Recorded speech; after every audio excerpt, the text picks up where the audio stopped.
Hello friends, फिर से एक बार स्वागत है आपका हमारी जो NISM की 15 की जो सीरीज चल रही है उसके थर्ड चैप्टर के पार्ट 2 में। पहले चैप्टर में हमने देखा था टर्मिनोलॉजी जो भी इक्विटी मार्केट में यूज होती है उसका पूरा का पूरा स्टडी हमने किया था। ये थर्ड चैप्टर है। थर्ड चैप्टर को हमने 2 पार्ट्स में डिवाइड किया हुआ है।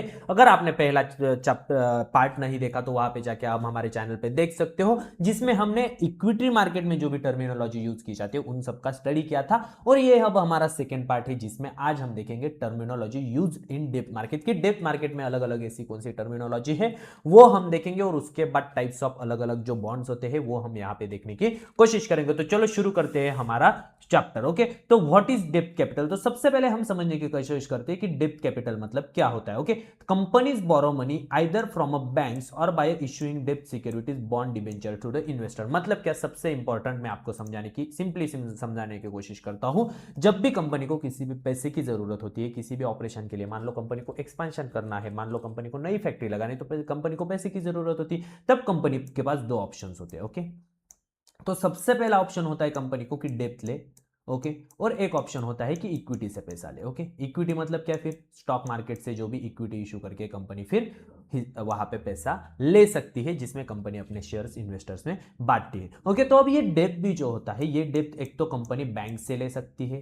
ओके, या कंपनी क्या करती है, अपने जो मतलब रिटेल इन्वेस्टर्स में अपने बॉन्ड इशू करती है। ओके, और ये बॉन्ड जो इशू करती है उसमें से अब आप अगर बॉन्ड बॉन्ड में इन्वेस्ट करना चाहते हो तो आप कंपनी को पैसा देते हो, और इसके बदले में मान लो अगर आप 1000 रुपये किसी भी बॉन्ड में अगर इन्वेस्ट करते हो तो इसके बदले में हर साल जो भी रेट ऑफ इंटरेस्ट आपका डिसाइड हुआ होगा, मान लो 8% अगर आपका डिसाइड होता है, तो हर साल अब कंपनी आपको जितना भी आपने इन्वेस्ट किया, मतलब आपने 1000 रुपीज इन्वेस्ट करे तो हर साल कंपनी आपको 80 रुपये रिटर्न में देगी। Okay, this is called as interest. Interest इसे हम कह सकते हैं कि हमने जो पैसा कंपनी को दिया है उस पे कंपनी हमें इंटरेस्ट दे रही है, जिसे कूपन हमें कहा जाता है, वो भी हम टर्मिनोलॉजी में सीखेंगे। लेकिन ये सिंपल वे से हम ले सकते हैं कि हम कंपनी को पैसा देते हैं और उसके बदले में कंपनी हमें रेगुलरली इंटरेस्ट देते हैं। इसी को कहा जाता है डेप्थ सिक्योरिटीज। ओके, ये चीज आपको अभी ध्यान में आ गई। ओके, तो डेप्थ सिक्योरिटीज जो होती है, डेप्थ सिक्योरिटीज आर कॉन्ट्रैक्ट्स। एक कॉन्ट्रैक्ट होता है जिसमें प्री मैच्योर्ड, जहां पे हमें कि डेट, वहां पे मैच्योरिटी डेट क्या होती है वो हमें वहां पे दिया जाता है, उसके बाद इंटरेस्ट क्या रहेगा, ये सब चीजें डिस्कस की जाती है। ओके, तो अ डेब्ट security is a contract between a issuer company and investor. मतलब क्या, अगर आप किसी भी कंपनी का अगर बॉन्ड या डेब्ट सिक्योरिटी अगर खरीदना चाहते हो, डिबेंचर्स होते हैं, बॉन्ड्स होते हैं, डेब्ट सिक्योरिटी। ओके, तो मान लो आप रिलायंस से अगर वहां पे डेप्थ सिक्योरिटी अगर रिलायंस बॉन्ड इशू करती है तो ये कॉन्ट्रैक्ट किसके बीच में होगा, और आप अगर एज ए इन्वेस्टर अगर आप वो बॉन्ड खरीदते हो तो आप दोनों के बीच में ये अब कॉन्ट्रैक्ट हो गया कि आप रिलायंस को आपने पैसे दिए और उसके बदले में रिलायंस आपको जो भी प्री स्पेसिफाइड इंटरेस्ट होगा, 8% हो 10% हो, वो अब रिलायंस आपको कंप्लीटली देती रहेगी। और at the end of the year, जब भी मतलब मैच्योरिटी जब भी रहेगी, मान लो कि 2 साल बाद आपकी मैच्योरिटी है, तब तक आपको रिलायंस जो भी आपका प्री स्पेसिफाइड इंटरेस्ट है वो देगी, और उसके बाद मैच्योरिटी पे आपकी जो अमाउंट 1000 रुपीज आपने इन्वेस्ट किए थे वो भी आपको रिटर्न मिलते हैं, और उस पर जो इंटरेस्ट होता है वो भी आपको वहां पे मिलता है। ओके, तो ये कॉन्ट्रैक्ट होता है कंपनी के और इन्वेस्टर के बीच में। ओके, ये चीज आपको ध्यान में आ गई, जिसमें डिस्कस किया जाता है सबसे पहले तो principal, coupon, maturity, payment frequency and collateral.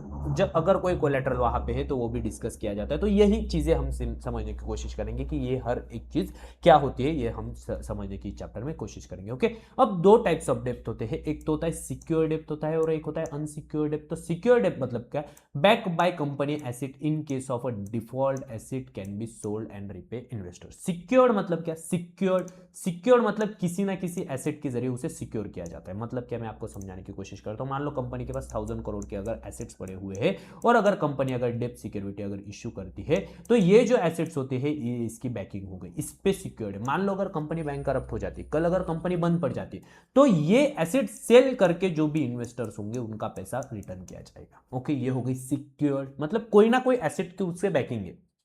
आया आपको ध्यान में। अगर आप लोन भी करने जाते हो तो वहां पे देखो, आपको वहां पे लोन के भी अलग अलग टाइप होते हैं। अगर आप वहां पे अगर मान लो मॉर्गेज कुछ करते हो तो ये भी क्या होगी, ये सिक्योरिटी हो गई। गोल्ड लोन अगर आप करने गए, गोल्ड आप आपके बैंक के पास रखते हो, ये बैंक के लिए सिक्योरिटी हो गई। अगर मान लो आपने वो लोन अगर रीपे नहीं किया तो बैंक क्या करती है, वो गोल्ड सोल्ड करके उसके बाद वो जो भी पैसा होगी वो रिकवर कर लेगी। ऐसा ही होता है यहाँ पे भी, जो कंपनी के एसेट्स होते हैं वो अगर उसके बैकिंग पे हो तो वहां पे उसे सिक्योर लोन कहा जाता है। नहीं तो अगर कोई भी एसेट्स नहीं होते तो वहां पे उसे अनसिक्योर लोन कूपन कहा जाता है। No specific security investor have no claim over a company's asset. Okay, तो ये दो टाइप्स हमारे होते। ओके, तो अब आपको ये जो डेब्ट सिक्योरिटी वो कहाँ पे मिलेगी, तो where are they traded, listed on a डेब्ट सिक्योरिटी जो भी होती है एनएससी और बीएसई पे हमें जो लिस्टेड होती है, स्टॉक एक्सचेंज पे लिस्टेड होती है डेब्ट सिक्योरिटीज, वो आपको directly NSC national stock exchange या बॉम्बे स्टॉक एक्सचेंज पे इजीली आपको वहां पे खरीदने को मिल जाती है। और जो अनलिस्टेड होती है, non listed exchange held to maturity till OTC over the counters market होते हैं, ओवर द काउंटर मार्केट में भी ये एक्सचेंज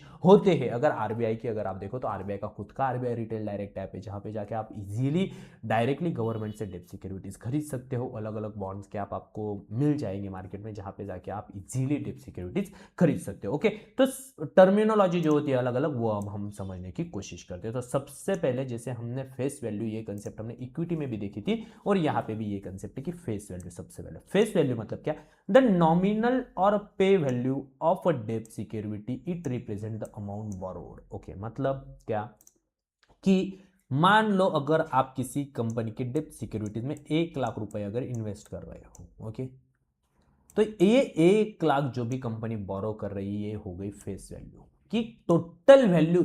सिंपल समझिए कि टोटल वैल्यू आपसे कंपनी कितना बोरो कर रही है, ये हो गई बोरोड अमाउंट टोटल, वो हो गई फेस वैल्यू। ओके, तो ये मोस्ट ऑफ कैसा होता है कि कैलकुलेशन को सिंप्लिसिटी के लिए जो होता है 100,000 ये ऐसी ली जाती है फेस वैल्यू। लेकिन सिंपल आप समझो कि जो भी अमाउंट आप कंपनी को दे रहे हो वो हो गई आपकी फेस वैल्यू, कि उतने अमाउंट का डेब्ट सिक्योरिटी कंपनी ने इश्यू की है और उसमें आपने इन्वेस्ट किया है। ओके, उसके बाद आता है हमारा कूपन रेट। कूपन रेट मतलब क्या, अब ये समझने की हम कोशिश करते हैं। तो कूपन रेट मतलब क्या कि मान लो आप 1 लाख रुपए किसी भी कंपनी के बॉन्ड में इन्वेस्ट करते हो, ओके, और जब भी वो आप मतलब बॉन्ड खरीदने जाते हो वहीं पे वो स्पेसिफाइड रहता है कि ये बॉन्ड अब आपको 8% ईयरली देगा। इसका मतलब क्या, 8% इंटरेस्ट देगा। इंटरेस्ट नहीं कह सकते हम, इस टर्म को बॉन्ड मार्केट में कूपन कहा जाता है। इसका मतलब क्या, हर साल अब ये जो बॉन्ड है वो आपको 80 रुपीज देगा, जब तक उसकी मैच्योरिटी तब तक। ओके, ये चीज आपको ध्यान में आ गई।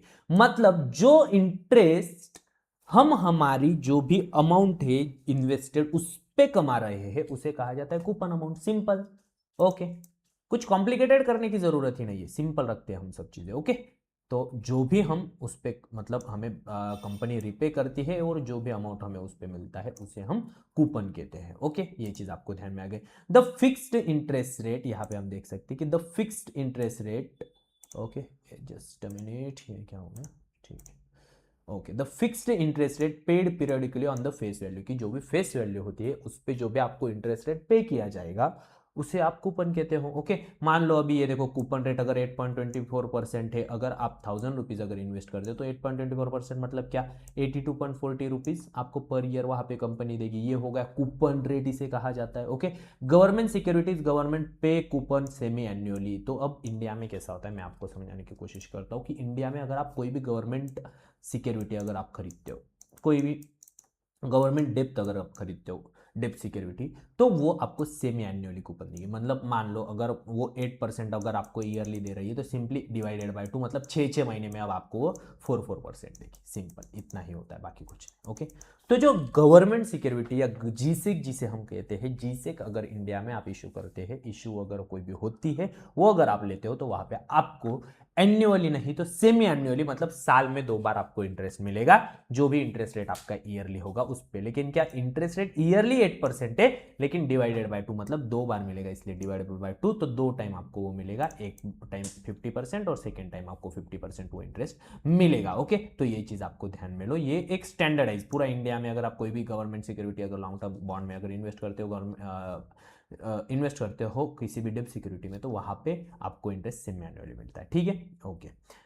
उसके बाद हम देखेंगे maturity, the tenure of a loan और a bond on a maturity date और principal repaid on the investor. मैच्योरिटी मतलब क्या, मान लो एक बॉन्ड है, वो एक बॉन्ड आज हम 2026 पे इश्यू कर रही है कंपनी 2030 का बॉन्ड। ओके, तो अब ये 2030 जो हो गई, ये हो गई मैच्योरिटी, मतलब जिस दिन कंपनी का वो बॉन्ड जो है वो मैच्योर हो जाएगा। ओके, तो अब 2026 में अगर आपने इन्वेस्ट किया, 2027 में आपको जो भी आपका कूपन रेट होगा उतना मिलेगा, 2028 में मिलेगा, 29 में मिलेगा। और 30 में आपको आपका जो भी मान लो 8% अगर कूपन है तो 8% कूपन मिलेगा। और अगर आपने 1000 रुपए इन्वेस्ट किए तो ये जो 1000 रुपीज आपके थे वो आपको रिटर्न मिल जाएंगे। ओके, तो इससे कहा जाता है कि आपकी जो फेस वैल्यू है वो और आपका इंटरेस्ट मिलेगा मैच्योरिटी पे। और ये जो मैच्योरिटी डेट रहती है, जिस दिन के बाद वो बॉन्ड सिक्योरिटी वहां पे एक्सपायर हो जाती है, हम इसे सिंपल कह सकते हैं एक्सपायरी डेट। मैच्योरिटी डेट जो होती है वो मतलब जिस दिन बॉन्ड मैच्योर होता है उसे मैच्योरिटी डेट वहां पे कहा जाता है। तो मैच्योरिटी डेट जो रहती है, टर्म टू मैच्योरिटी जो रहता है, keep reducing each day and become zero on the maturity day, मतलब हर दिन वो कम कम होता जाता रहता है। ओके, शॉर्ट टर्म जो रहते हैं हमारे टी बिल्स रहते हैं, टी बिल्स ट्रेजरी बिल्स होते हैं। ट्रेजरी बिल्स मतलब क्या, शॉर्ट टर्म जो मनी मार्केट इंस्ट्रूमेंट जिन्हें कहा जाता है 91 डेज के होते हैं। उसके बाद 182 और 364 डेज के शॉर्ट टर्म मैच्योरिटी उनकी होती है, मतलब एक साल से अगर कम जिसकी भी मैच्योरिटी उसे हम शॉर्ट टर्म इंस्ट्रूमेंट कहते हैं या मनी मार्केट इंस्ट्रूमेंट कहते हैं। तो ये इंस्ट्रूमेंट्स होते हैं जो कि जिनकी मैच्योरिटी 91 डेज, 182 डेज और 364 डेज होती है। आइडियली टी बिल्स की मैच्योरिटी ऐसी होती है, मतलब 3 मंथ, 6 मंथ्स एंड 1 ईयर हम उसे कह सकते हैं। उसके बाद medium to long term government security जो होती है फिर तो 2 साल से लेकर 30 साल से भी ज्यादा की मैच्योरिटी आपको मिल जाएगी। और कुछ बॉन्ड होते हैं जो कि परपेचुअल बॉन्ड होते हैं। परपेचुअल मतलब क्या, इनकी मैच्योरिटी होती नहीं। ओके, ये चीज ध्यान में लो। एंडोरमेंट फंड हो गया, रिटायरमेंट फंड हो गया, ये ऐसे बॉन्ड्स में इन्वेस्ट करते हैं, इनको मैच्योरिटी नहीं होती। इनमें अगर आपने एक बार इन्वेस्ट कर दिया तो आपको कंसिस्टेंटली जब तक आप आपका पैसा रिडीम नहीं कर लेते तब तक आपको इंटरेस्ट आता रहेगा। इन बॉन्ड्स को मैच्योरिटी नहीं होती। इनके भी अलग अलग टर्म्स या कंडीशंस होते हैं, वो हम आप अगली स्लाइड्स में देखेंगे। ओके, उसके बाद हम देखेंगे अगली जो टर्मिनोलॉजी से वो हम देखने की कोशिश करते हैं। तो फेस वैल्यू हमने देखा था, principal amount borrowed on issued on repaid on a maturity, जो कि मैच्योरिटी के दिन वो फिर वापस की जाती है। Legal liability of a issuer, ये एक मतलब मान लो अगर कोई भी अगर कंपनी है वो अगर आपसे अमाउंट ले रहा है तो ये लायबिलिटी हो गई कंपनी के लिए, क्योंकि जब भी उसकी मैच्योरिटी होती है आपको रिटर्न करनी होगी तो ये लायबिलिटी होती है। रिपेड ऑन रिडम्पशन, जब भी आप रिडीम करते हो तो आपको वो रिटर्न मिल जाती है इररिस्पेक्टिव ऑफ मार्केट प्राइस की। मार्केट प्राइस कुछ भी चल रही हो आपको वो फेस वैल्यू वहां पे फिर मिल जाती है। Okay, face value is equal to principal amount to be repaid on a maturity break, कि आपको प्रिंसिपल अमाउंट मैच्योरिटी पे कितनी पे की जानी है ये हमें फेस वैल्यू वहां पे बताती है। ओके, उसके बाद होता है हमारा मार्केट प्राइस। मार्केट प्राइस मतलब क्या, कोई भी सिक्योरिटी अगर मान लो डेब्ट सिक्योरिटी का भी क्या होता है, अगर डेब्ट सिक्योरिटी मार्केट में इश्यू हो जाती है उसके बाद वो सेकेंडरी मार्केट में ट्रेड होना लगती है, मतलब अलग अलग इन्वेस्टर्स में ट्रेड होती है। तो जो प्राइस मार्केट में चल रहा है उस सिक्योरिटी का उस दिन का उसे मार्केट प्राइस कहा जाता है। सिंपल, अगर आपको आज वो सिक्योरिटी बाय करनी है और अगर आज बाय करने की प्राइस उसे आपको क्या पे करनी है उसे मार्केट प्राइस कहा जाता है। सिंपल। ओके, तो market price at which the bond is traded in the market. Okay, तो ये चेंज होती रहती है, डिपेंड्स ऑन द सिचुएशंस की मार्केट में इंटरेस्ट रेट क्या चल रहा है। ओके, ये हम आगे इन डिटेल में देखने वाले हैं, लेकिन आज हम टर्मिनोलॉजी देख रहे हैं तो टर्मिनोलॉजी से हम देखते हैं। ओके, अगर मान लो इंटरेस्ट रेट अगर कम होता है तो बॉन्ड्स की प्राइस जो होती है मार्केट प्राइस बढ़ जाती है, और अगर इंटरेस्ट रेट बढ़ते हैं तो प्राइस कम हो जाती है। इसका एक लॉजिक होता है, ये लॉजिक भी मैं आपको बाद में बताऊंगा। ओके, उसके बाद हमारा होता है redemption of the bond. Redemption मतलब क्या, अगर मान लो मैंने किसी बॉन्ड में इन्वेस्टमेंट किया है और मैच्योरिटी 5 साल है लेकिन मुझे 3 साल में ही अगर उस पे से एग्जिट कर लेना है तो ये रिडम्पशन हो गया। ओके, तो redemption, when the bond matures issuer repay principal and a final coupon bond ceases to exist, मतलब क्या कि मैच्योरिटी पे भी अगर कोई भी बॉन्ड मैच्योर होता है तो उसके बाद वो ट्रेड करना बंद हो जाता है, क्योंकि उसकी मैच्योरिटी आ गई। जितने भी इन्वेस्टर्स ने पैसा डाला था कंपनी उनको पैसा उनका वापस कर देती है। Okay, issue date to maturity date, ये पूरा का पूरा टेन्योर जिसे हम कहते हैं टेन्योर रहता है पूरा का पूरा बॉन्ड का। ओके, फाइनल कुमल पेमेंट होता है और प्रिंसिपल पेमेंट, ये दोनों फिर जो भी होते हैं वो उनको मिल जाता है अगर आप इन्वेस्ट कर दे तो। ओके, उसके बाद होता है holding period return, return earn on the bond during the period it was held by investor. तो होल्डिंग पीरियड रिटर्न मतलब क्या, मान लो अगर मैंने 1 जनवरी 2027 को अगर कोई भी सिक्योरिटी में बाय कर रहा हूं और 1 जून 2028 को मैं वो सिक्योरिटी सेल कर रहा हूं, तो जब से मैंने वो सिक्योरिटी बाय करी तब से लेके जब मैंने सेल की तब तक मैंने इस सिक्योरिटी पे कितना रिटर्न कमाया। सिंपल, होल्डिंग पीरियड रिटर्न, कि मैंने जितने दिन उस सिक्योरिटी को होल्ड किया उतने दिन में मैंने कितना रिटर्न कमा लिया। मान लो मैंने यहाँ पे 100 रुपए अगर इन्वेस्ट किए थे और मैंने रिटर्न कमाया उस पर 10% इस पूरे के पूरे पीरियड में, तो मेरा जो होगा यहाँ पे 110 रुपए अगर मैं कमाता हूँ तो मैं कह सकता हूँ कि मैंने 10% रिटर्न यहाँ पे कमाया। अगर यहाँ पे मैं 120 रुपए मुझे मिलते हैं तो मैं कह सकता हूँ कि मेरा ये जो भी होल्डिंग पीरियड था पूरे के पूरे पीरियड में जितने दिन मैंने सिक्योरिटी मेरे पास रखी उतने दिन में मैंने 20% कमाया। होल्डिंग पीरियड रिटर्न कि जितने दिन मैंने होल्ड किया उतने दिन में मैंने रिटर्न कितना कमाया, सिंपल। ओके, तो ये होल्डिंग पीरियड रिटर्न का एक फॉर्मूला होता है, वो हम देखने की वहां पे कोशिश करते हैं। ओके, तो होल्डिंग पीरियड रिटर्न क्या क्या होता है, सिंपल फॉर्मूला बताता हूं आपको। कूपन रिसीव कि टोटल कूपन कितना रिसीव किया, मतलब मुझे अभी मेरा इनकम कैलकुलेट करना है कि मैंने पूरा का पूरा अगर होल्ड कर रहा हूं, अगर उसमें से 2 बार अगर कंपनी ने कूपन दिया तो कूपन रिसीव कितना किया मैंने। उसके बाद रिटेन अर्निंग, री इन्वेस्टमेंट अर्निंग। अगर मान लो कूपन क्या होता है ना, मान लो एक एग्जांपल के साथ ही आपको ठीक से समझाने की, इन डिटेल समझाने की कोशिश करता हूं। ओके, तो मान लो मैं यहाँ पे किसी भी बॉन्ड में इन्वेस्ट कर रहा हूँ जो कि मुझे 8% देने वाला है। ओके, 5 साल उसकी मैच्योरिटी है, 5 ईयर्स यहाँ से। ओके, मैंने यहाँ पे इन्वेस्ट किया। ओके, यहाँ तक मैं मैच्योरिटी तक यहाँ पे बॉन्ड को होल्ड कर रहा हूँ। अब मुझे ये पूरे के पूरा जो मेरा पीरियड है इसका रिटर्न निकालना है, इसको मैं कहूँगा होल्डिंग पीरियड रिटर्न। अगर मैं पूरा आज खरीद के मैच्योरिटी तक उसे अगर होल्ड कर रहा हूँ, ओके, तो पूरे के पूरे दिन में मैंने जितना होल्ड किया उतने दिन का मुझे रिटर्न निकालना है। ओके, तो अब मैंने यहाँ पे मान लो 1000 रुपीज डाले हुए थे। ओके, तो अब ये बॉन्ड हर साल मुझे कूपन पेमेंट देगा जितना भी, मतलब अब 8% अगर यहाँ पे है तो 8% हर साल देगा। ओके, तो ये भी मैंने कमाया इस बॉन्ड में इन्वेस्ट करने के बाद। ओके, तो ये भी हमें कैलकुलेट करना होगा। ओके, देन मान लो यहाँ पे मैंने अगर मान लो 80 रुपीज का पहले साल में मैंने कूपन कमाया। ओके, लेकिन मैं क्या करता हूँ, ये 80 रुपए फिर से इसी बॉन्ड में इन्वेस्ट कर देता हूँ। ओके, तो अब ये 80 रुपए पे भी मैं अगले साल इंटरेस्ट कमाऊंगा। अगर 8% 80 रुपए का निकाला जाए तो वो भी मैं रिटर्न कमाऊंगा। ओके, इस साल जो कमाऊंगा फिर से मैं री इन्वेस्टमेंट करता हूं, तो ऐसे में जो ये कूपन की भी री इन्वेस्टमेंट करता हूं उस पे भी जो मुझे रिटर्न मिलता है ये भी हम कैलकुलेट करेंगे। ओके, तो यही चीज यहां पे की हुई है। सबसे पहले तो क्या, कूपन रिसीव, देन री इन्वेस्टमेंट अर्निंग, मतलब जो मैं कूपन मुझे मिला वो फिर से जो री इन्वेस्टमेंट कर रहा हूं उस पे भी मैं रिटर्न कमाऊंगा। ओके, तो ये हो गई reinvestment earning. And then plus sale of a purchase price, मतलब क्या कि सेल करने के बाद मुझे उस पर कितना प्राइस मिलेगा, जो भी मैं वो सेल करने के जा रहा हूं, सेल माइनस परचेस प्राइस, मतलब क्या, सेल करने पे यहाँ पे मुझे कितना प्राइस मिलेगा और परचेस करते समय मैंने कितने में लिया था। ओके, तो ये क्या हो गया, टोटल रिटर्न मेरा निकल लिया कि मैंने, मतलब मान लो 1000 रुपीज इन्वेस्ट किए थे, उसमें मैंने कितना पैसा कमाया पूरा का पूरा टोटल कर लिया, डिवाइडेड बाय परचेस प्राइस। क्योंकि मुझे परचेस प्राइस पे निकालना है कि मैंने कितना रिटर्न कमाया, तो परचेस प्राइस इंटू 100 अगर आप उसे करते हो तो वो परसेंटेज टर्म में फिर कन्वर्ट हो जाता है। ठीक है, तो यहाँ पे हम देख सकते हैं buy a bond at 104 have a coupon of 8% री इन्वेस्टमेंट एट 7%। क्योंकि कूपन जो था वो 7% पे इन्वेस्ट किया। ये कैसे हुआ, फिर क्या होता है, मार्केट में जो इंटरेस्ट रेट रहते हैं वो चेंज होते रहते हैं, इसकी वजह से बॉन्ड मार्केट में बहुत ज्यादा इंपैक्ट पड़ता है। बॉन्ड मार्केट की प्राइजेस जो मैंने मार्केट प्राइस आपको जैसे बताया वो भी उसी वजह से चेंज होती है।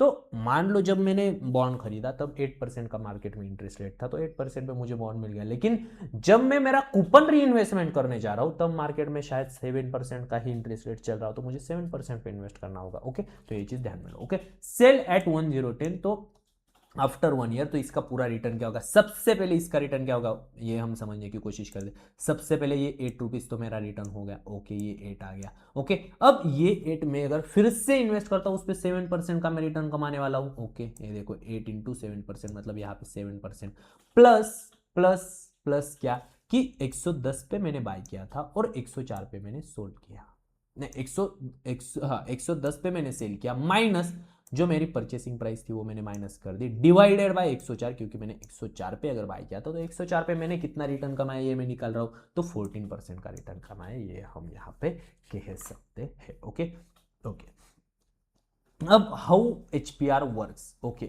अब यहाँ पे देखो ये एक एग्जांपल दिया हुआ है। परचेस अगर आप कोई भी बॉन्ड करते हो, कूपन अगर रिसीव करते हो, री इन्वेस्टमेंट कूपन रहता है, ये टोटल जो रिटर्न रहता है हमारा डिवाइडेड बाय हम जो भी परचेस प्राइस है वो करते हैं, तो हमारा रिटर्न वो आ जाता है। की नोट्स अगर हम देखें, holding period return is a crucial return not annualise, it does not include compounding. क्योंकि हम पूरे के पूरे टाइम पीरियड का रिटर्न निकाल रहे हैं कि पूरे के पूरा जो इन्वेस्टमेंट होराइजन था उसका होल्डिंग पीरियड, अगर 2 साल 5 साल 10 साल, पूरे 10 साल में कितना रिटर्न कमाया ये हमने निकाला, ना कि हमने एनुअलाइज रिटर्न निकाला। एनुअलाइज मतलब क्या कि एक साल में कितना रिटर्न कमाया। होल्डिंग पीरियड मतलब क्या, 5 साल के लिए अगर मैं होल्ड कर रहा हूं तो 5 साल में पूरा का पूरा रिटर्न मैंने कितना कमाया है मुझे होल्डिंग पीरियड रिटर्न बताता है। और एनुअलाइज रिटर्न मतलब एक साल में मैंने कितना रिटर्न कमाया। ओके, तो holding period return is not equal to हमारा एनुअलाइज रिटर्न। ओके, ये चीज ध्यान में आ गई। Okay, can be calculated for 1 year और मल्टीपल ईयर। मल्टीपल ईयर्स के लिए आप वो कैलकुलेट कर सकते हो। For a more accurate annualise realise yield जो होती है वो हमें कैलकुलेट करनी होती है, वो हम आगे देखेंगे कि वो कैसे करना है। उसके बाद होती है हमारी करंट यील्ड। करंट यील्ड मतलब क्या, ये मैं आपको समझाने की कोशिश करता हूं। ओके, तो मैंने जैसे आपको बताया मार्केट में क्या होता है, बॉन्ड की प्राइसेस चेंज होती है बेस्ड ऑन जो भी इंटरेस्ट रेट चल रहा है उसकी वजह से। ओके, तो इंटरेस्ट रेट जो भी मान लो मार्केट में जो भी बॉन्ड की प्राइस अगर चेंज होती है तो इसका इंपैक्ट क्या पड़ता है प्राइस पे, ये देखते हैं हम। A simple way to calculate return on a bond does not consider future cash flow जो होता है सिंपल रेट, कि मान लो एक बॉन्ड है जो 100 रुपए पे इश्यू होता है, ठीक है, लेकिन इंटरेस्ट रेट बढ़ने की वजह से मार्केट में इस बॉन्ड को आज ट्रेड कर रहा है 98 रुपीज पे, ठीक है, और मैं आज बाय करता हूं, मैंने इस दिन पे बाय नहीं किया था, मैं आज अगर बाय करता हूं, ओके, तो अब मेरा जो रिटर्न फ्यूचर रिटर्न कैलकुलेट होगा वो सब 98 रुपीज पे कैलकुलेट होगा। मेरे इन्वेस्टेड अमाउंट पे कैलकुलेट होगा कि मैंने कितने पैसे इन्वेस्ट किए हुए हैं। तो मैंने तो 100 रुपए थोड़ी इन्वेस्ट किए हुए हैं, मैंने तो 98 रुपीज इन्वेस्ट किए हुए हैं।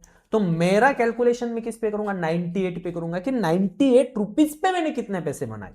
तो यही होता है करंट यील्ड की। करंट मार्केट की जो प्राइस चल रही है वो मतलब एनुअल कूपन रेट क्या है हमारा divided by current market price, कि एनुअल कूपन रेट हमारा जो भी है वो divided by current market price क्या चल रही है, अगर हम करते हैं तो वहां पे हमें करंट यील्ड मिल जाता है। ओके, कि करंट अगर मतलब आज मैं अगर इन्वेस्ट करता हूं करंट सिचुएशन पे तो मैं कितनी यील्ड इस बॉन्ड पे कमा सकता हूं, ये हमें बताता है करंट यील्ड। ओके, ये आगे हम इन डिटेल में देखने वाले, हम सिर्फ अभी टर्मिनोलॉजी समझने की कोशिश कर रहे हैं कि ये हमें क्या बताती है, ठीक है।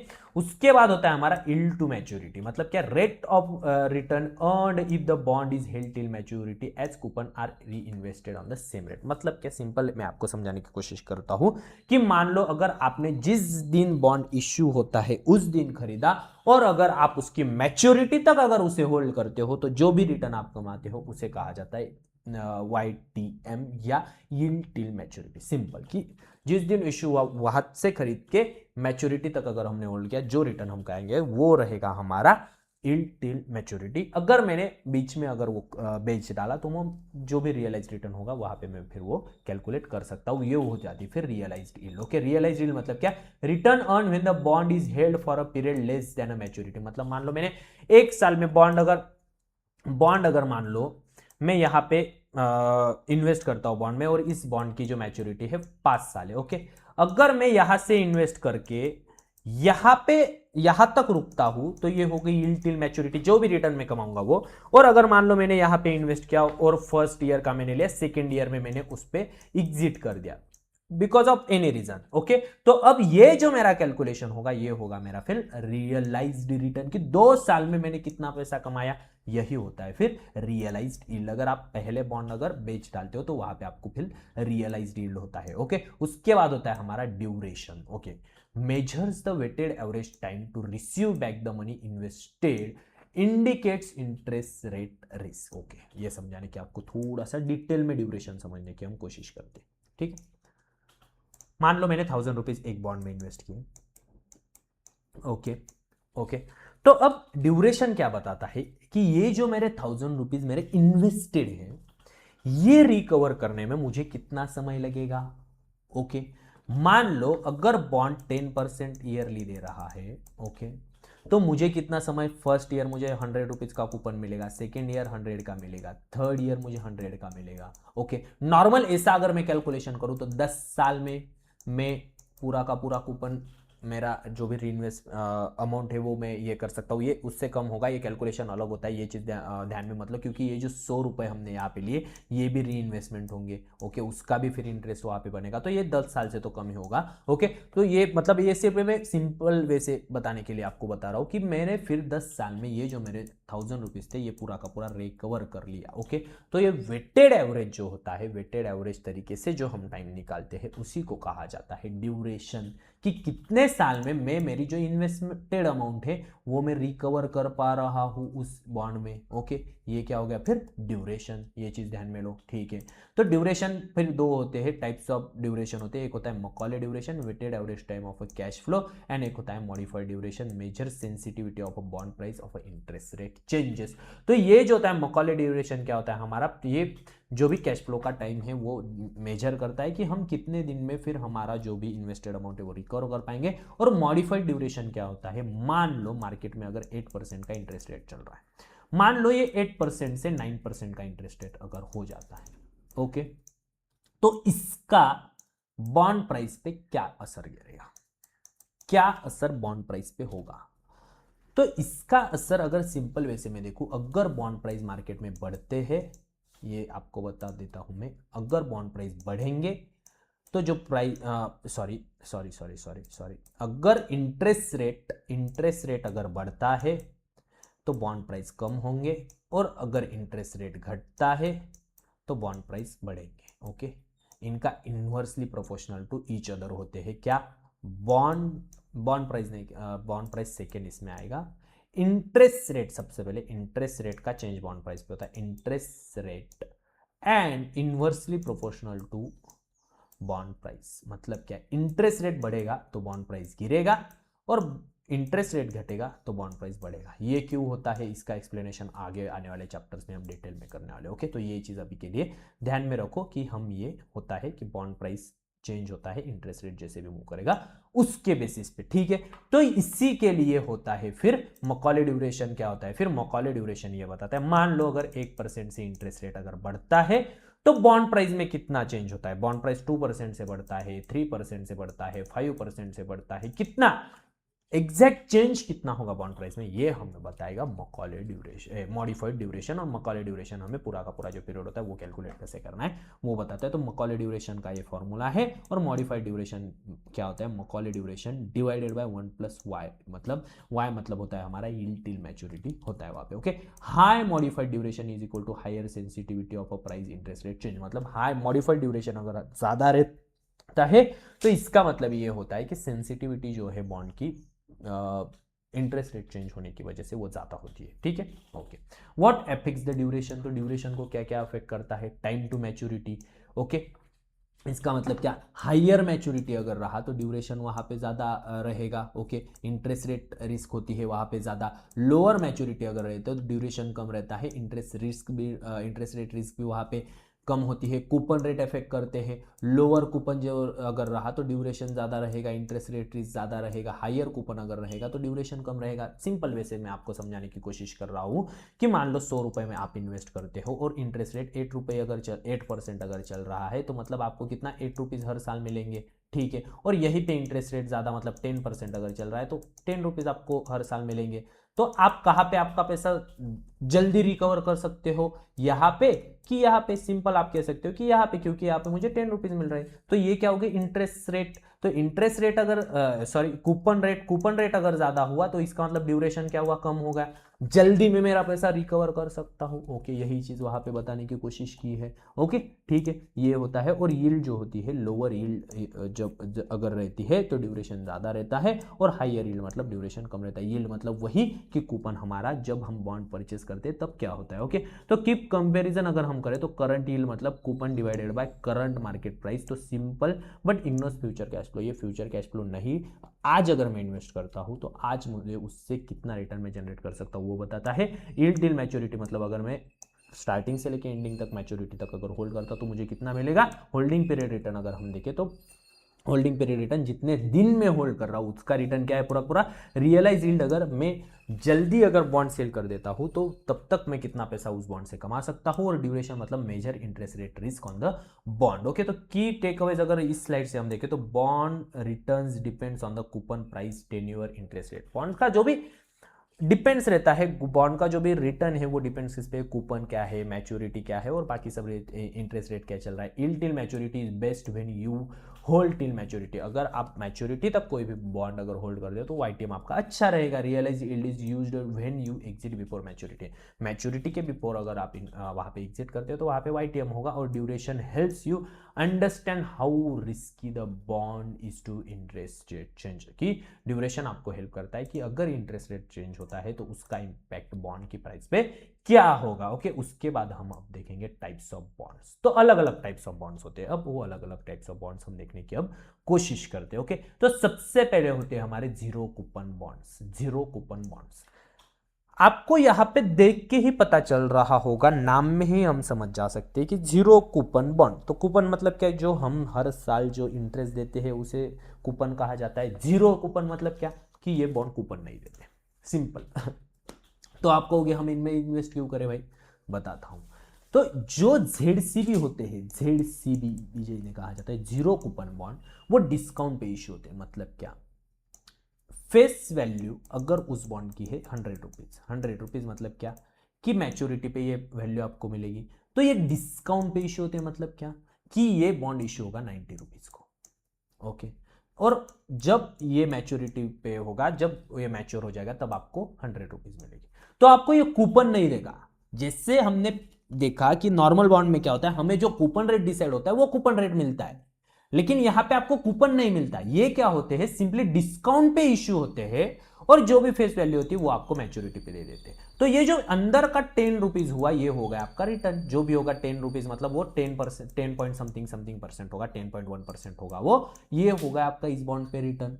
तो ZCB जो होते हैं, सिंपली वो ZCB हम कह सकते हैं कि वो डिस्काउंट पे इश्यू होते हैं, और मैच्योरिटी पे हमें जो भी हमारी फेस वैल्यू होती है वो दे देते हैं। उसे कहा जाता है ZCB जीरो कूपन बॉन्ड, जो कि कूपन नहीं देते, वो सिर्फ डिस्काउंट पे इश्यू होते हैं और फेस वैल्यू हमें दे देते हैं। और जो फेस वैल्यू और डिस्काउंट पे हमने परचेसिंग प्राइस का डिफरेंस है, वो हो गया हमारा profit.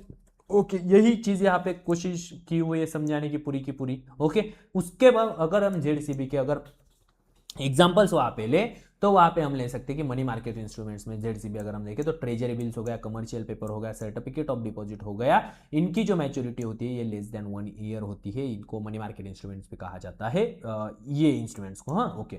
Example zero coupon bond अगर हम देखें तो ये देखो, यहाँ पे आप देख सकते हो कि ये क्या हुआ, मतलब उससे पहले ये होता है ZCB इशू किए थे, तो इसके कुछ एग्जांपल से zero coupon bond securities issue किए गए थे इंडियन मार्केट में, ये जो कम्युनिकेशंस होल्डिंग लिमिटेड है इसके थ्रू। और ये मतलब यहाँ पे ये ट्रांजैक्शंस थे, और ये ऐसा रिटर्न मैंने जैसे आपको बताया वो यहाँ पे बताने की कोशिश की, लेकिन मैंने आपको सिंपल वे से बता दिया कि डिस्काउंट पे इश्यू होते हैं और फेस वैल्यू आपको रिटर्न करते हैं, और अंदर का जो ये है वो आपका रिटर्न हो गया। ओके, उसके बाद होते हैं हमारे floating rate bond. Floating rate bond, तो फ्लोटिंग रेट मतलब क्या, ये पहले समझने की हम कोशिश करते हैं।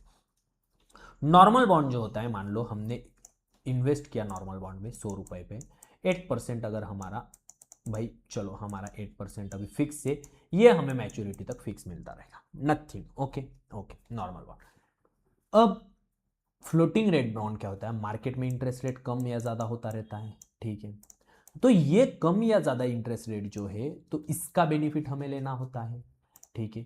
तो फ्लोटिंग रेट बॉन्ड क्या क्या होता है, मान लो आपने 100 रुपये अगर इन्वेस्ट किए, इस साल अगर 8% का इंटरेस्ट चल रहा है तो आपको 8% का इंटरेस्ट मिलेगा। अगले साल अगर 9% का इंटरेस्ट चल रहा है तो आपको 9% का इंटरेस्ट मिलेगा, और अगर उसके अगले साल 7% का इंटरेस्ट मिल रहा है तो वो आपको 7% का मिलेगा। मतलब हमारी जो RBI होती है, या वो रेगुलरली जो हमारी monetary and physical policy change होती है, उसमें इंटरेस्ट रेट डिसाइड किया जाता है पीरियडिकली, तो ये रिव्यू किया जाता है पीरियडिकली, और जो भी इंटरेस्ट रेट इकोनॉमी में चल रहा है वो इंटरेस्ट रेट आपको आपके बॉन्ड पे दिया जाएगा, फिक्स नहीं रहेगा। अगर बढ़ा तो ज्यादा दिया जाएगा, अगर कम हुआ तो वहां पे आपको कम रिसीव करना होगा। ये होते हैं floating rate bond. Floating rate मतलब क्या, जैसे जैसे रेट बढ़ेगा या कम होगा, जैसे जैसे फ्लोट करेगा वैसे वैसे आपका जो बॉन्ड का कूपन रेट है वो भी चेंज होगा। ये ईयरली पीरियडिकली उसको रिव्यू किया जाता है, और जो भी इकोनॉमी में रेट चल रहा होता है वो आपको दिया जाता है, सिंपल। ओके।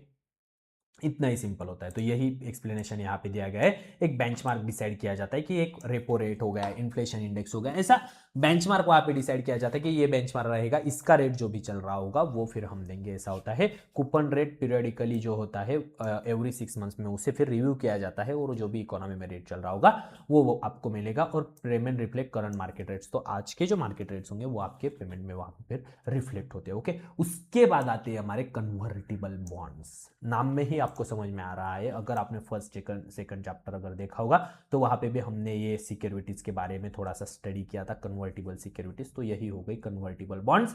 तो कन्वर्टिबल बॉन्ड्स मतलब क्या होता है, बॉन्ड्स इश्यू करती है कंपनी, लेकिन उसमें एक प्लस ऑप्शन होता है कि आप उन्हें अगर चाहते हो तो आप उन्हें कुछ मैच्योरिटी के पीरियड्स, टर्म्स एंड कंडीशंस होते हैं कुछ साल बाद, या कुछ डिसाइडेड प्री डिसाइडेड रेशो होते हैं कि आप इसमें कर सकते हो, ऐसे आप उन्हें इक्विटी शेयर्स में कन्वर्ट कर सकते हो। सिंपल इतना ही होता है।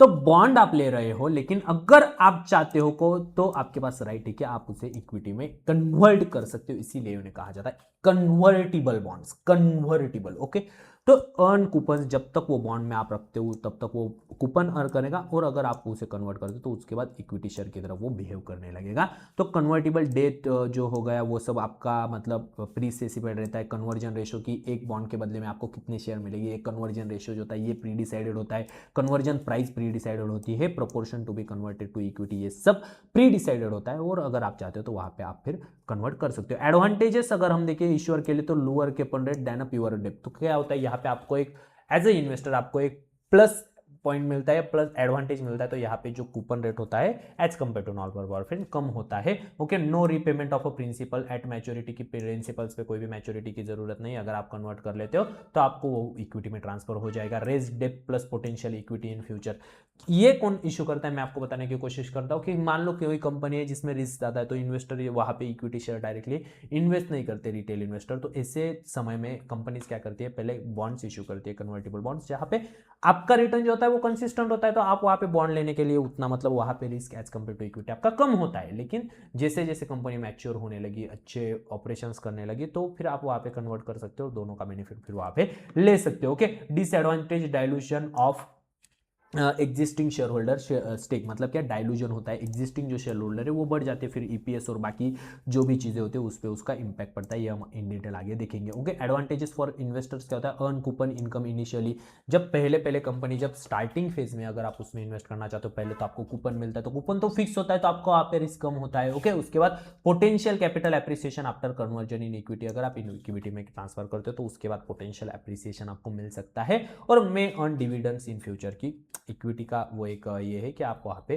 फ्यूचर में डिविडेंड भी वहाँ पे अर्न कर सकते हो। ओके, उसके बाद टाइप्स ऑफ कन्वर्टिबल बॉन्ड हम देखें तो कंपलसरी कन्वर्टिबल, कन्वर्जेशन इन मैंडेटरी, मतलब क्या कंपलसरी कि आपको कन्वर्जेशन करना ही होगा, क्या होगा कंपलसरी कन्वर्टिबल की आपको करना ही होगा। उसके बाद ऑप्शनली कन्वर्टेबल, मतलब इन्वेस्टर चाहे तो कर सकता है, नहीं चाहे तो नहीं कर सकता। ओके, फुल्ली कन्वर्टेबल होते हैं, मतलब पूरे के पूरे, अगर मेरे पास 1 लाख रुपए के बॉन्ड है तो मैं 1 लाख रुपए के पूरे बॉन्ड कन्वर्ट कर सकता हूँ, फुल्ली कन्वर्टेबल। और पार्शली कन्वर्टेबल मतलब वो एक रेशियो होता है कि आप 50% कन्वर्ट कर सकते हो, तो मतलब 1 लाख रुपए के बॉन्ड है तो मैं 50,000 के कन्वर्ट कर सकता हूँ, और 50,000 के जो है मुझे वो सिक्योरिटीज में ही या जो भी डेप्थ इंस्ट्रूमेंट्स है बॉन्ड्स में उसमें ही रहने देना होगा। ये होता है पार्शली कन्वर्टेबल। ओके, ठीक है। उसके बाद हम देखेंगे principal protected notes, PRN.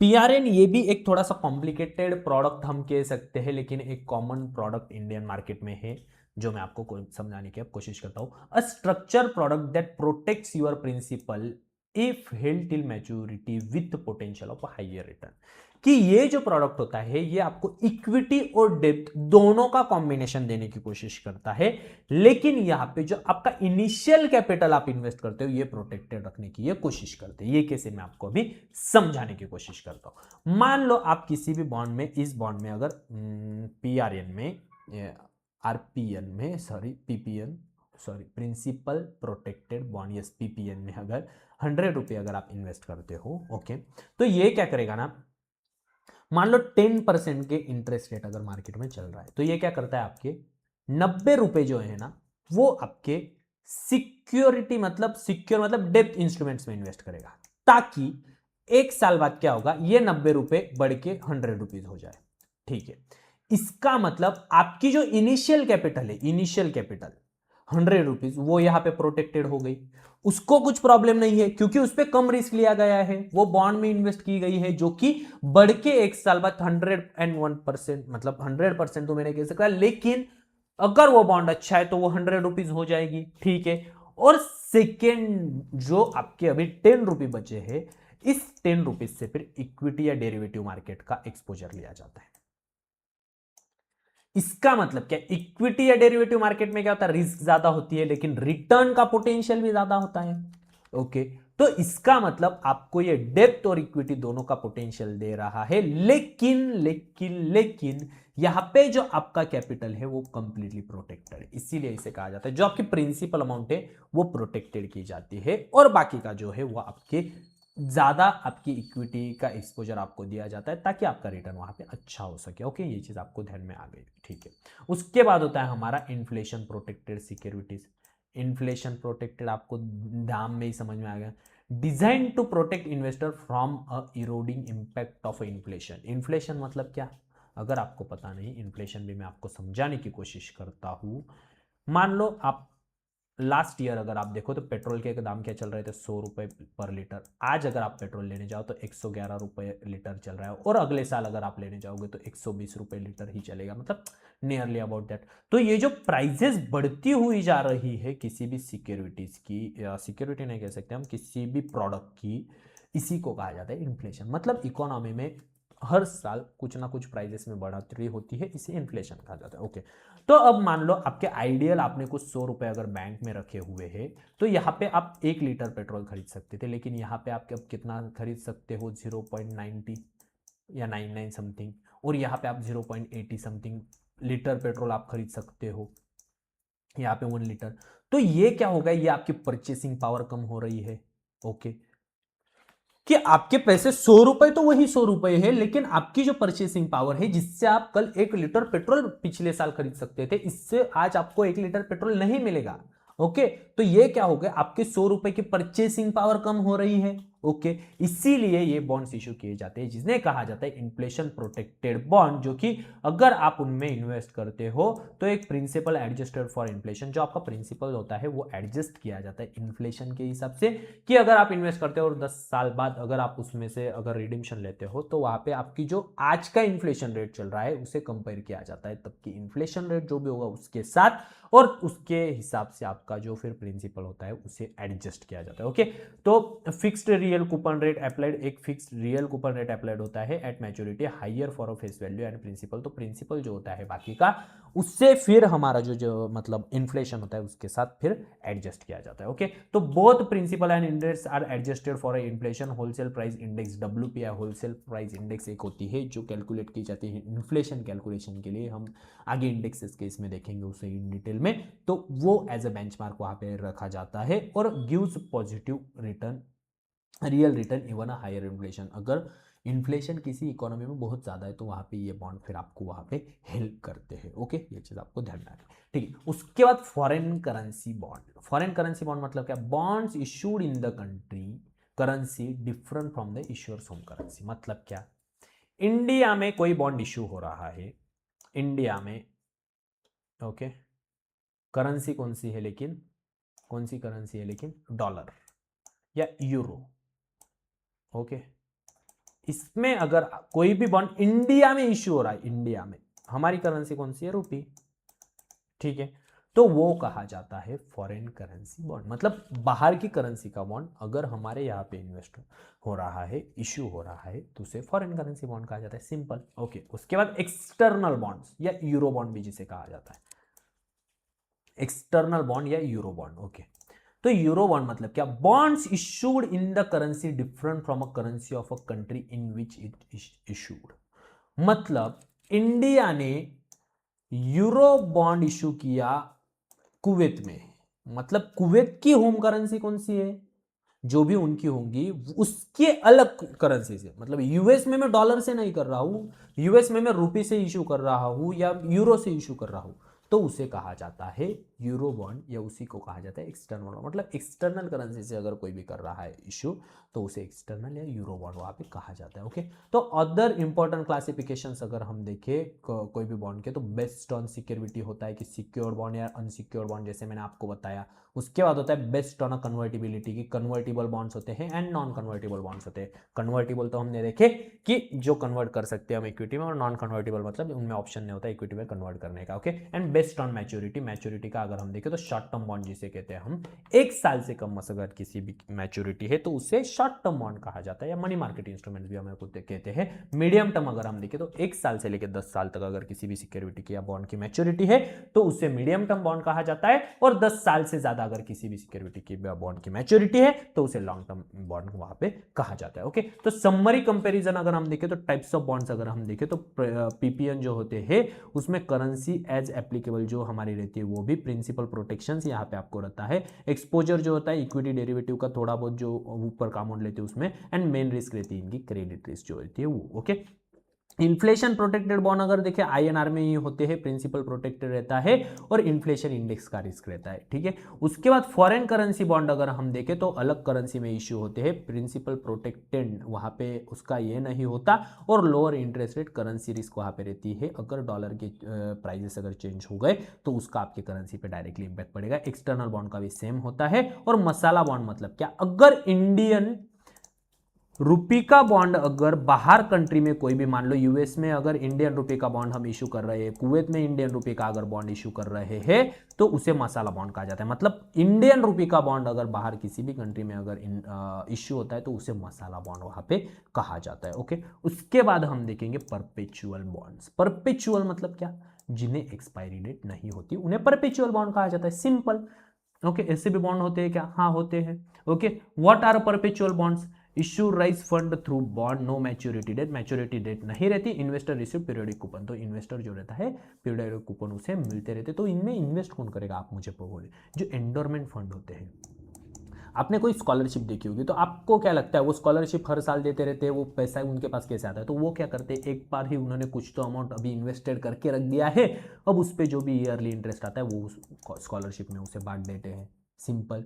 Okay, तो ये परपेचुअल कुछ बॉन्ड होते हैं जिनकी मैच्योरिटी नहीं होती, ये बात ध्यान में रखो, उन्हें परपेचुअल बॉन्ड कहा जाता है। Many banks issue perpetual bond to raise additional tier 1 capital पर बेस्ड 3 नॉर्म्स। ओके, तो no fix maturity date, subordinate डेप्थ and loan from other banks and all bonds, coupons paid only from a distributed profit, जो भी distributed profit है जो भी return मिलेगा उससे प्रॉफिट कूपन पे किया जाता है। Coupon is non cumulative, cumulative नहीं रहता, and can be converted into equity upon a pre specified contingent event. मतलब कंटिंजेंट क्लेम एक कॉन्सेप्ट होता है जो हम आगे सीखेंगे, जो हमारे ऑप्शंस होते हैं वो कंटिंजेंट क्लेम होते हैं। कंटिंजेंट मतलब क्या, अगर फ्यूचर में कुछ सिचुएशन होती है तो उसकी वजह से क्या इंपैक्ट होगा, कंटिंजेंट क्लेम उसे कहा जाता है, तो उसका वो ये होते हैं। ओके, उसके बाद परपेचुअल बॉन्ड के की पॉइंट्स अगर हम देखें तो does not have a stated maturity, maturity नहीं रहती, issuer has no obligation to redeem, जो इश्यूअर है उसके पास कोई ऑब्लिगेशन नहीं रहता फिर कि सामने वाला रिडीम करेगा तब उसे प्रिंसिपल देना, ऐसा कुछ नहीं होता। Investors on periodic coupon, callable bonds can be bought back by issuer, callable और पुटेबल बॉन्ड्स होते हैं जो हम इन डिटेल में आगे सीखेंगे। Okay, at tier 1 perpetual bonds carry higher risk than normal bonds, तो नॉर्मल बॉन्ड्स के हिसाब से टायर 1 के जो परपेचुअल बॉन्ड होते हैं उसमें ज्यादा रिस्क होती है। ओके, तो understand the terminology used in the commodity markets. Commodity markets में जो टर्मिनोलॉजी यूज होती है वो मैं आपको समझाने की कोशिश करता हूं। तो सबसे पहले होती है स्पॉट मार्केट। स्पॉट मार्केट मतलब क्या, commodity market, price at which a commodity can be bot and sold and immediately delivery, मतलब अभी के अभी ऑन द स्पॉट मार्केट में कमोडिटी की क्या प्राइस चल रही है उसे कहा जाता है स्पॉट मार्केट। तो कमोडिटी मार्केट मतलब क्या, सेकंड चैप्टर में डिटेल में कवर किया था, फिर भी मैं आपको एक बार बता देता हूं। कमोडिटी मतलब रॉ मटेरियल हम जिसे कह सकते हैं उसे कमोडिटी कहते हैं। जैसे कि एग्रीकल्चरल कमोडिटी होती है, नॉन एग्रीकल्चरल कमोडिटी होती है। तो नॉन एग्रीकल्चर कमोडिटी मतलब क्या, जो भी माइन किया जाता है, गोल्ड हो गया, सिल्वर हो गया, स्टील तो अलग हो गया, लेकिन हम कह सकते हैं आयरन हो गया, एल्यूमिनियम हो गया, जो हम माइन करके निकालते हैं गोल्ड सिल्वर, उसे कमोडिटी कहा जाता है, जिसे रॉ मटेरियल भी कहा जाता है, जिससे फिनिश गुड्स बाद में बनाए जाते हैं। और एग्रीकल्चरल कमोडिटी मतलब क्या, वीट हो गया, राइस हो गया, ये सब इन जो भी चीजें हैं इन्हें कमोडिटी कहा जाता है। ओके, तो कमोडिटी मार्केट में स्पॉट प्राइस मतलब क्या, ऑन द स्पॉट अगर आप उसे खरीदने जाते हो तो अभी का प्राइस क्या चल रहा है उसे स्पॉट प्राइस कहा जाता है। सिंपल यही टर्मिनोलॉजी हम यूज करते हैं हमारे इक्विटी मार्केट में भी। स्पॉट प्राइस मतलब क्या, ऑन द स्पॉट अगर मैं इसको अभी खरीदता हूं तो जो प्राइस मुझे मिलेगा 100 रुपए, 200 रुपए, 500 रुपए जो भी होगा उसे स्पॉट प्राइस कहा जाता है। सब सिंपल। बेसिस मतलब क्या, measure a difference between the spot price and the future price. तो फ्यूचर का जो कंसेप्ट है वो हम डिटेल में देखेंगे। फ्यूचर का कंसेप्ट शायद सेकेंड चैप्टर में थोड़ा सा हमने ओवरव्यू किया था, लेकिन फ्यूचर एक कॉन्ट्रैक्ट होता है, डेरिवेटिव कॉन्ट्रैक्ट होता है। तो फ्यूचर प्राइस जो भी होती है वो depends on the all the factors, जैसे कि स्टोरेज और बाकी सब कॉस्ट पे फ्यूचर प्राइस डिफर करती है। तो मान लो किसी भी कॉन्ट्रैक्ट की, अभी नॉर्मल हमें यहाँ पे लेना, इतना डिटेल में जाना नहीं, जब ये चैप्टर आएगा तब डिटेल में सिखाऊंगा। लेकिन मान लो फ्यूचर की प्राइस चल रही है 110 रुपए और अगर स्पॉट प्राइस चल रही है 100 रुपए, तो ये जो डिफरेंस है वो इसके कुछ रीजन से क्या होते हैं क्या नहीं, ये सब इन डिटेल में तब बताऊंगा। लेकिन ये जो 10 रुपए का डिफरेंस है इसी को कहा जाता है बेसिस, की the difference between spot price and future price is called as a basis. Simple. Okay, spot price minus future price जो भी अमाउंट आएगी वो हो गया बेसिस, उसे कहा जाता है। कॉन्टेंगो होता है when future price is higher than spot price.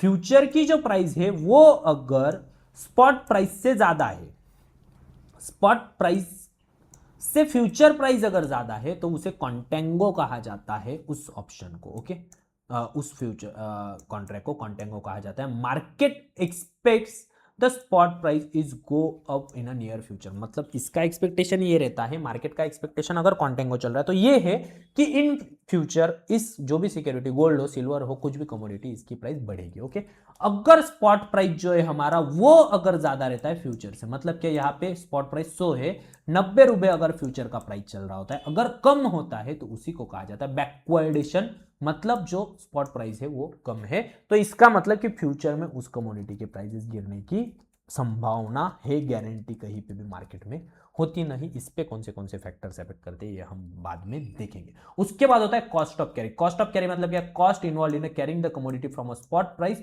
To the future price, मतलब क्या, अगर आज के प्राइस से अगर फ्यूचर की जो प्राइस है वहां तक अगर हमें किसी भी कमोडिटी की अगर प्राइस डिटरमाइन करनी है तो उसमें हमें कॉस्ट ऑफ कैरी लगेगा। जैसे कि ट्रांसपोर्टेशन हो गया, आज अगर कोई कमोडिटी आपको, मान लो आपने बहुत सारा आपके पास वीट पड़ा है, लेकिन अगर आप उसकी 10 महीने बाद, 4 महीने बाद, 3 महीने बाद अगर प्राइस देख रहे हो तो आपको जो कॉस्ट टू कैरी लगेगा, मतलब क्या, उसमें आपका स्टोरेज हो गया, ट्रांसपोर्टेशन हो गया, उसका इंश्योरेंस हो गया, उसका कॉस्ट ऑफ फाइनेंसिंग हो गया और other cost including all the cost, इसी को कहा जाता है कॉस्ट ऑफ कैरी। इतनी चीज ध्यान में रखो। ओके, उसके बाद हमारा होता है डिलीवरी। डिलीवरी मतलब क्या, commodities are deliverable contracts buyer and sellers, मतलब क्या कि मार्केट में अगर आप कोई भी कमोडिटी कॉन्ट्रैक्ट्स लेते हो तो वो डिलीवरेबल रहता है। आपके पास दो ऑप्शन रहते हैं, एक होता है कैश सेटलमेंट, मतलब आप कैश में सिर्फ प्रॉफिट बुक करके उसकी सेटलमेंट कर सकते हो, और सेकंड होता है डिलीवरेबल्स, मतलब अगर कोई कंपनी है उसने अगर